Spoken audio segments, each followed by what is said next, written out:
So we've got a lot of questions here to get to. But yeah, Brandis, why don't you go ahead and go join them up on camera here? And we do have one more poll. I would again, this is your chance. Ask us a question. You can do it on chat. Jessica's watching that. You can also do it via text. So again, send us those questions and. You want to start? You want me to? No, please go. Yeah, go ahead. Okay. All right. So I'll jump in with some of the questions that we've received over the course of, gosh, there's been so many of them. We asked this one last night and I stuck it to the side because knowing that this was going to be predominantly salespeople day, I want to come back to it because I think it's so important. South Dakota question again. Let's talk packages and presentations. Let's talk packages and customized proposals. Which one's best? Can we rehash that again real quickly? Because I think there's too many people that weren't with us last night on the sales side. You want to kick it off? Yeah, a customized proposal is always going to be your best go-to because our job is to solve problems for clients. Each client is different than everybody else. Yeah. Why should I go buy a product from this guy versus that guy? Mm-hmm. Look, there are times we need to sell packages. There are times they are available in the easy way, but packages are in a way like cupcakes. No nutritional value whatsoever. People love them. But you can't live on them. If you want a healthy business, if you want a healthy career, if you want a healthy list of accounts, you need to customize, you need to plan, you need to prepare, you need to build relationships. You got to do the work for a healthy career. And then if you occasionally have a cupcake, well, that's nice too. Yeah. It's funny. We brought this up this morning and think campaigns. What you need to constantly be thinking is bigger picture, larger term. And it's okay to take a package as long as a package is a piece of the entire campaign. Yeah. Don't just walk in there and ask for the $600, package du jour. Yeah. Go in there and as a piece of that will be the package du jour, but you're building an entire campaign. We build brands over time, not by accident. Right. I generally think when we have a package, it's a package is us selling something we want to sell. Right. A customized proposal is us making a recommendation to a client based on what they need to help their business. Fundamentally, those things are very different. Packages are okay at times, but the more packages you have on the street at any given time, the less effective they're going to be. The longer period of time you go by only selling packages, the more dependent you get. If you get to where you can't go out and try to sell anybody anything without a package, now we got a problem. Yeah, we do have a problem. And it's about presenting those packages properly. But a proposal is about you delivering to the client what they need. A package is you trying to sell something you need to get rid of.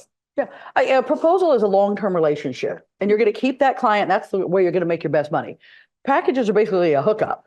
You're never going to keep those for long. It's going to churn and churn. You're going to constantly resell the same thing. You're never really going to make any good money because they're come and go so fast. So again, they can be great at times, but you don't want to live on them. Well, and the situation too with the package mentality. You're not listening to them. You're not really taking the time to find out what are their pain points, what's keeping them up at night. Yeah. You're just trying to push a package. So it really takes. Again, I would do packages, but I would include it over the long haul as part of a campaign. Let me say mahalo for this question. So this is from Alaska. So mahalo to Hawaii for this question. The newspaper in our community is struggling and is about to go out of business. Okay, this is happening across the land. Yeah, shocker, right? How do I go after the advertisers who have not converted to broadcast yet, but may soon need us? Okay. You never call anybody's baby ugly, and they've been in newspaper because they believe in it. Okay. And there are great things about newspaper. There's reasons. It's got, history. It's got durability. It's got all kinds of great things. So when you're talking to people in the newspaper, say, look, I understand why you've been here because here's all the things that are going for it. At the same time, we have some concerns. Penetration is down. They're not long for this world, and you've got to keep your business growing. So when you add radio to your newspaper, we can use radio to enhance the advantages newspaper gives you and compensate for any disadvantages. They'll work together better and grow your business. Then as your newspaper fails, don't mention this part. This is between you and me. Then as the newspaper fails, you just move more and more of that money over into where you're the natural place for them to just shift to. They've already been working with you. It's not like trying to jump into a pot of boiling water for them. You've been easing them in, working with both, taking some of the money, and then they feel comfortable working with you. I think the big thing you've got to do first too is you got to understand why were they there to begin with? Why were they using that medium? And what are you doing to fulfill that void that's about to occur? And that way you can say, look, I know this is a kind of exit strategy for them, but look what we're doing over here. We've got a soft landing for you. We can move you right over. And really what they're looking for is a solution. And I don't think they're hung up over the delivery point. They just want to make sure they can find the solution. There's plenty of broadcast properties across the country that are moving into becoming the broadcast and newspaper of their community, and they're doing it with much success. But I guess I would ask, if there are clients that have been on the newspaper that haven't been doing broadcasts, then what the heck are we doing in those communities as broadcasts by not prospecting those clients to try to get them on board? But when it comes down to it, we're looking to make recommendations and we're looking to build value for our properties. And I don't think that newspaper can deliver the value that broadcast can. Now, when you start incorporating the digital that we've talked about, when you start looking at the broadcast newspaper, Paul Jacobs talked about it immensely earlier, yesterday and today. There's great opportunity for broadcast to go capture those dollars as newspaper continues to decline and as broadcast continues to figure out how to capture the local news in the community. There's nothing but upside here, and I think it's part of why we all feel a little brash and sassy about our industry right now, because I think there are those growth opportunities. Well, and one caveat. Brash and sassy. Like Okay. you be brash, I'll be sassy. Bye. That's my law. Do we cheat them and how? But one warning, one caveat about this. Understand that just because there's car day in the newspaper and they have the page where all the car dealerships are next to each other, do not think for a moment they will let you do that with their advertising in your morning show. You can't put all the car ads right next to each other, even though they do that in newspaper and don't have a problem. In radio, apparently that is the kiss of death. Yeah. Brian, did you say? Yeah, we really could rapid fire here. A lot of questions are coming in. I got a lot of questions written down as well. So I'm gonna go with this question first. It may have come on earlier today. So the question is, I find most businesses just care that they have a spot on the air.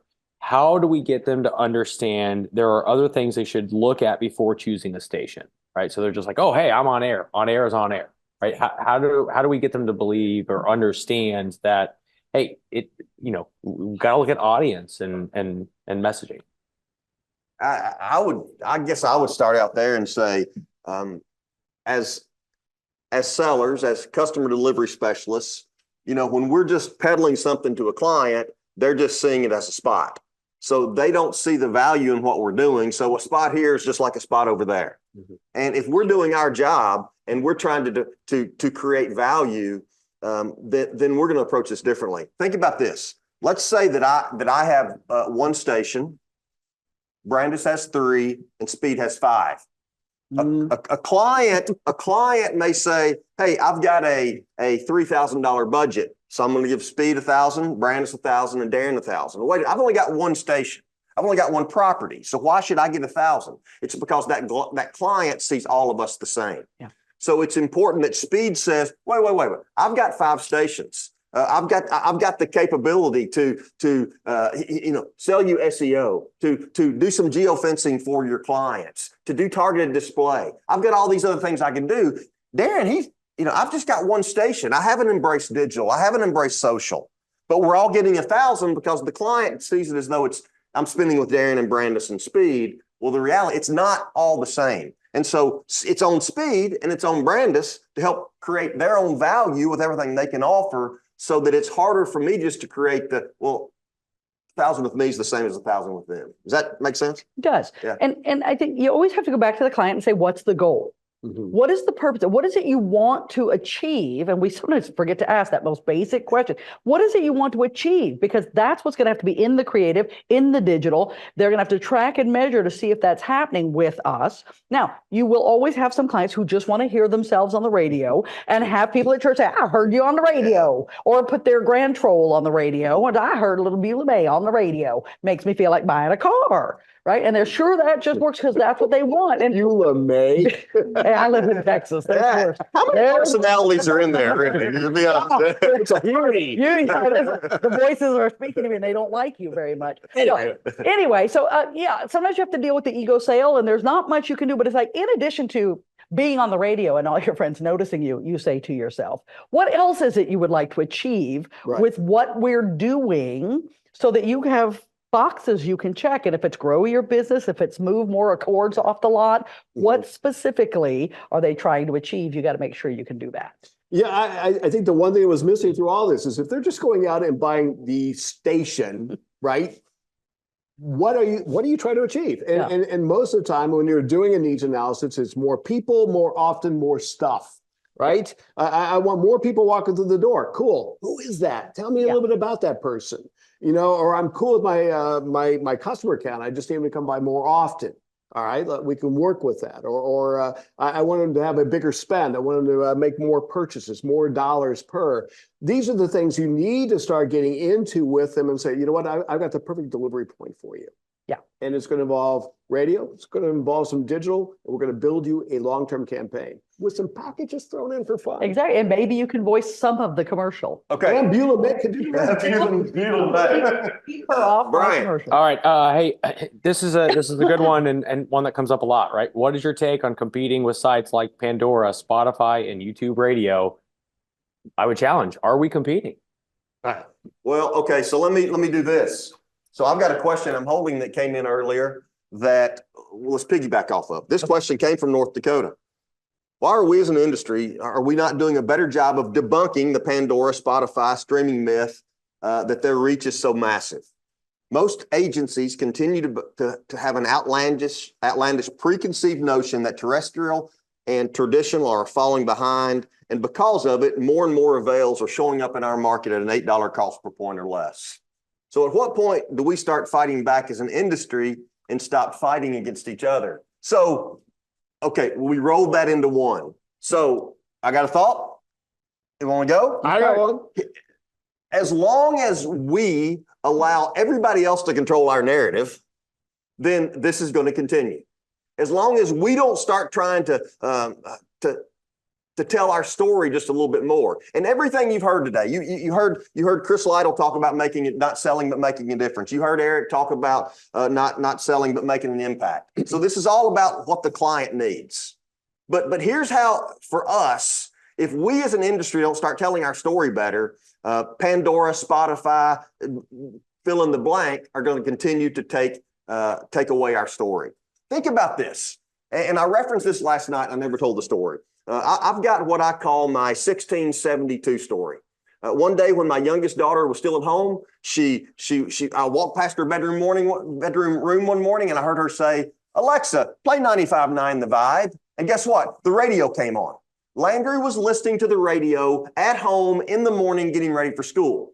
The same week, my dad called, asked me to come over to watch the Western Kentucky basketball game in his house. So I said, sure, sounds good. So I go over to his house. I sat down across the room. He's in his recliner. And my dad, who's in his 70s, said, "Hey, Google, play."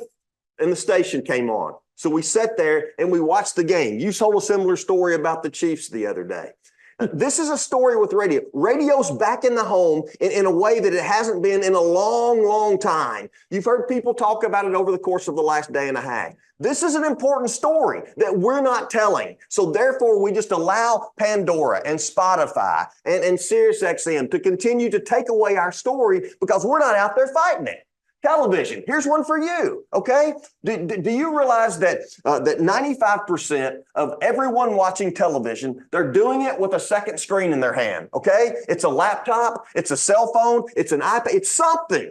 There 95 out of 100 people who are watching your television station are doing it with a second screen in their hand. So what's that mean? That means they're sitting there watching television with a cash register in their hand.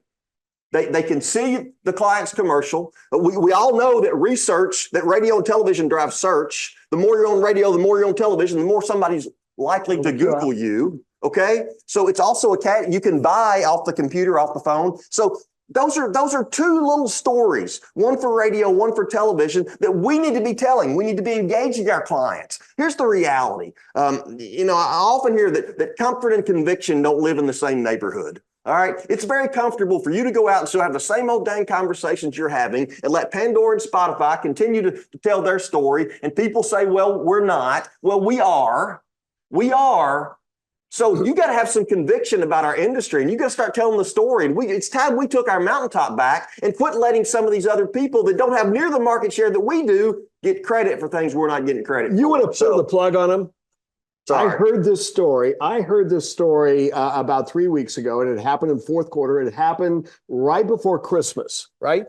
And this group of stations are up in North Platte, Nebraska, and over in the Panhandle, Nebraska, and they were about, I think, $6,000 away, maybe not even that much away from goal. And they had already added in the other stations in their marketplace. They've done a brilliant job. They've added in digital elements as well. But the person who was in charge of digital for them also reminded them, by the way, one of the things we have available that we can offer in our marketplace, Spotify. So they got on the phone. They worked the phone for an hour and a half, and they made goal by filling the cracks in With Spotify. with Spotify. How about that?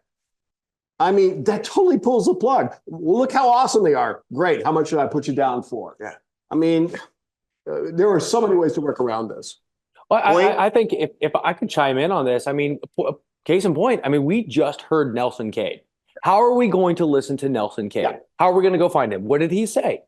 He said Spotify. Yeah. We're going to go to Spotify. Sell Spotify. We can sell. Exactly. We know from a radio side, we know how to do audio messaging. We understand how to do that.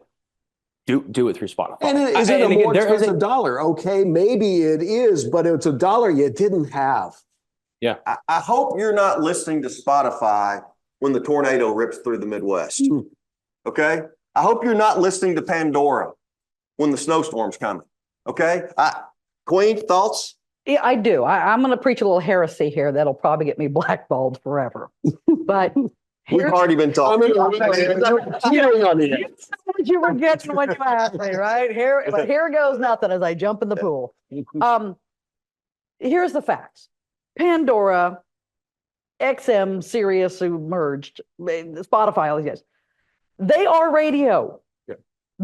They're just delivered in a different way, but they're radio. They've always been radio.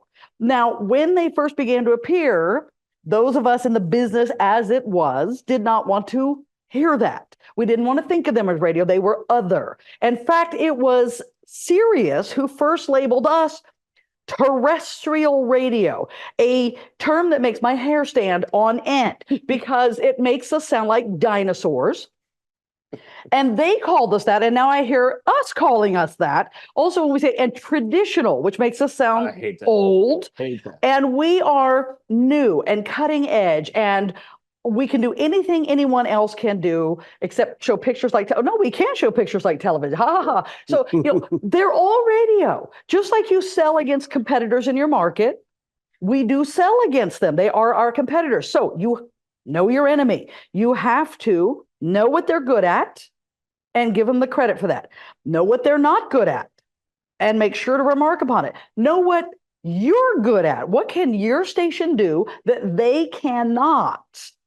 And emphasize in the telling of our story. And thank you, Speed, all of my stations sell Spotify, sell that. So when the agency says, oh, but we want to save this much budget for that, it's like, hey, we can place it for you. Yep. Just buy through us. You know, agencies do what they do, but the poor media buyer has the least amount of power. It's the planner who decides these things. But when you tell the media buyer, we can make you a deal and place the Spotify for you right through us, you can get that bigger piece of the pie. You just have to negotiate a little bit. Remember what Paul said earlier today, and he said it yesterday as well. He goes, if you look at that continuum and you put radio and you TV folks, you put That's TV what we right do. dead center in the middle of it, and then you try to fill in around it in terms of fulfilling needs, but always having radio or TV in the center of it, you're actually underselling yourself. Yeah.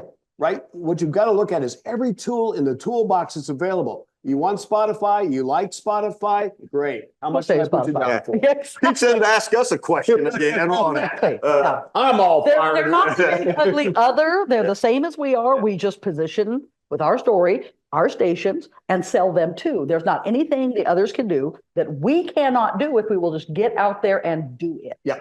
Brian? All right, this is it. This is the last poll of Rising Above 5. So here we are. It ain't so. What do you like least about sales? What do y'all think? I think most people it's cold calling. Yeah, cold calling, I think, maybe collections. Should I say? Collections. Oh, yeah. Could be collections down in the middle. I mean, You know, if you never cold call, you'll never have to collect. Well, that's fair. What they mean, emotional roller coaster. Emotional roller coaster. We got inconsistent paychecks, collections, cold calling. No big surprises there. Oh. It's cold to hit by a nose, and collections it's coming behind, collections. inconsistent is on the backstretch, and they're coming down the path. Emotional roller coaster. Collections. Emotional roller coaster coming in on inconsistent paychecks. Collections in the lead. As collections Yep. continue to stay high, I mean, Picking up speed. Every one of your chief financial officers already knew this. Yeah, exactly. sorry about that. We're the only industry that makes our salespeople do collections, by the way. Media is the only industry that makes the salespeople do collections. But they love it, can't you see? Yeah, I can see how much they love that. It's yeah. like, you know, maybe we should be rethinking. So based on this poll, Hire collectors. collections, cold calling, you like the least. Thanks to Burrell, with these. This was a great addition this year, yeah. Yeah, love Has it. been fun. A lot of fun. Look forward to getting this information to them. Brian, let's hear.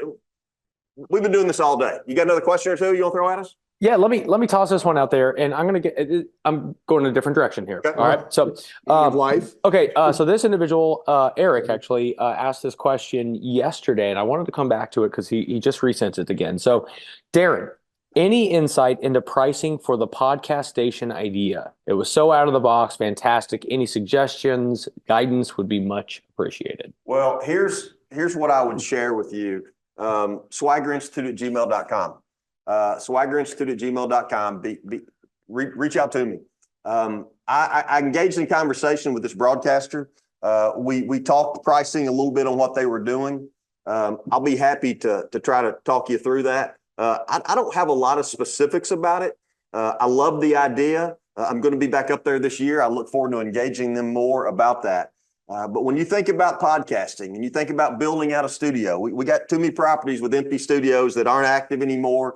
Just make it your podcast studio and start, Sam Clement with Michigan Association of Broadcasters. He did his video from the podcast studio in the broadcaster's building. So, and they're doing a lot of podcasts. Podcasting is not going away.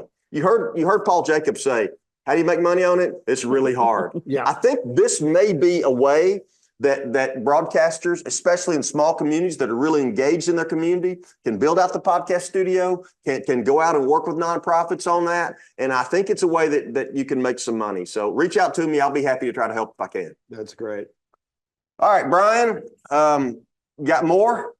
Yeah, I could keep them going here. Let's do this. Let's take one more question. Yeah. And then we're going to kind of wrap this up. I'd like to get the team up here as we shut this thing down, and we'll get everybody on their way. Yeah, let's take another question. I want to run through a couple odds and ends as well before we do that. But so let's do this. This one was actually for Brandis earlier. Is it bad to use packages to close monthly gaps? It's a good question. It's a very good question. It's very good. Which is why I do a big sigh. Okay. Yes and no. Look, we do what we need to do. We got to make the money. Got to get over the hump. Got to close the gap. So once in a while, no, go ahead and do that. I get you there. Now, remember, it's not going to last, going to churn. That gap just reappeared the first of the next month. If you are doing custom long-term sales, the goal is to not have gaps at the end of the month that you need to shove a package in like a piece of cotton to try to stop a leak. That's aggressive. Yeah. That's an aggressive shove. When you're leaking, you're shoving a cork, a cotton, anything in there, but it's still going to leak and it's not a solution. So be selling with packages as part of long-term sales. Try to stay ahead of the month on your numbers, and the better you do, the less that's a problem. But listen, once in a while, you got to fill the gap. There's a package, stuff it there. It's a temporary solution to a problem that is fixable, and you need to be working to fix the problem. So I think I used the example. I walked into Cabela's in Southern Kentucky because they had their zip-off pants on sale. The zip-off pants got me in the door. I ended up buying 2 life jackets. Yeah. I spent more money. So there's hooks in every business, packages. Sure. There's a place for them, but not when we can become dependent on them. It is interesting that we are talking on both sides of our mouths very quickly here, but it We're is very good at it. I mean, think about our retailers. Think about what just occurred during the holiday season, the day after Thanksgiving.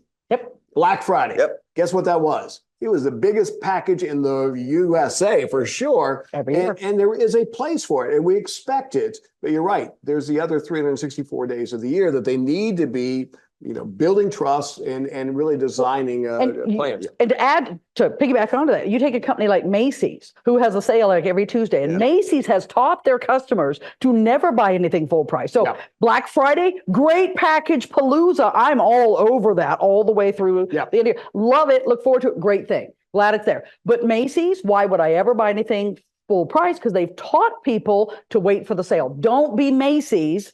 Be Black Friday if you have to. And it's January the 25th, right? So on January the 25th, here we are, a month removed from Christmas. We all become holiday hypocrites at Christmas. We have all our Easy Christmas to say, specials. too. Yeah. It's a holiday hypocrites. There we go. We all become holiday hypocrites at Christmas. It's now January 25th. Yeah. It's time to get beyond that. I mean, really what it comes down to is that there's two different campaigns that are available to any of us, and that's long-term strategic campaigning. That's the I'm loving it that we heard so much about yesterday. And there's short-term tactical, which is McRib, which in Kansas City is against the law to actually sell that. Thank But God. but it's Thank you to McDonald's. We just bought McDonald's. That's right. But I mean, see what I mean? There is a place for both. Just know where the place is. Exactly. All right. Okay. All right. Hey, I've got some logistics I want to go for everybody. Hey, if you are interested in getting some swag from Nelson, from Darren, from the 10-Minute Trainer Network, what we want you to do from Starbucks, who doesn't like coffee, right? We haven't offended them yet. Scan this QR code, take a survey about day one, day two, right? We'd love to dish out some free stuff. Hey, let's roll through this, guys. And gals, we need to say thank you to each and every single one of our speakers. I would say even more importantly, we need to say thank you to the entire behind the scenes team. Y'all can't see right now. I should probably take my camera up and here, let's do this. There's a lot of them here. So a huge, not even everybody here, but a huge, and now the camera's falling off here. But anyway, a huge thank you to everybody behind the scenes. Of course, a huge thank you to our hosts, Darren, Speed. We very much appreciate you. And hey, thanks for guiding us for 5 years in a row, 5 Rising Above events. Hey, I want to say a really special thanks to our sponsors, right? Of course, the folks from AdCellerant, our presenting sponsors, our membership sponsor, NASBA, right? Yeah. Without the National Alliance of State Broadcasters, this event certainly wouldn't be possible. And of course, all of our events sponsors. Of course, it's been recorded. We'll get you all the recordings of the entire session, of the entire day and a half. Give us a couple weeks to compress the files, but you'll have access to this. So hey, we got one final. Please, I'm passing it right back to y'all. Thank you to, and that is our captain. Brian. Great job. Great job. Thank you, Brian. Speed, I would share this as we wrap. You can doubt our knowledge. You can doubt a lot of things. I hope the thing you can't doubt is that we really care about our desire to help you. Yeah. And our belief in this industry, our belief in what we can do collectively. We came into this saying that it's about climbing together. We know that we can't do this without you, and we want to be here to help you climb. We can all climb higher when we do it together. This industry is on the rise, and don't you let anybody convince you that it's not. And so we're very appreciative that you were with us. That's exactly right. I mean, and if you think all the way back to yesterday, what got us here is not going to get us there. And hopefully we've given you some thought starters, some tips, some motivation to go out and actually find you're there. And just know that we're here to help you along the way. You want to say it? Should we do it? Remember, in sales, put the customer first. And always find your swagger. Swagger on, dude. Swagger on, y'all. Thank you, Queen. Y'all have a blessed night.